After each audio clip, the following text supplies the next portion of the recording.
the world. Ayan mga guys, andito na po tayo sa school ng Tiklatan. Dahil ngayon mga guys, nag-declare na may pasok na. Kasi dito lang po sa Tiklatan ang walang pasok noong Lunes. Start pa po ng Lunes dahil nga po may nasusunog ng pabrika ng tsinilas. Hanggang ngayon nga po, napakarami pang usok. Ayan, mausok pa mga guys.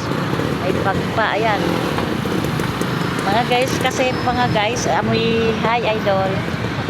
Amoy tsinilas pa, yan nasusunog ng tsinilas. Nagreklamo nga mga kananay, bakit daw pinapasok na ang mga bata na may mga usok pa, naamoy pa, napakabaho pa mga guys ng guma. Yan, mga delikado yan mga guys sa mga bata. Dahil nakakaano na baga. Yan mga guys.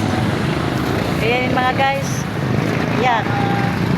Kahit walang magagawa tayo mga guys, kahit na mga anak natin alam natin na dangerous pa yung usok na yan. Siyempre, nag-declare na nga may pasok, kaya pinapasok na natin ang ating mga junakis. Marami rin naman pumapasok na.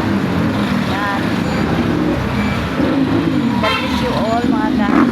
Lahat, naway ingatan ng Diyos ang ating mga anak. Thank you.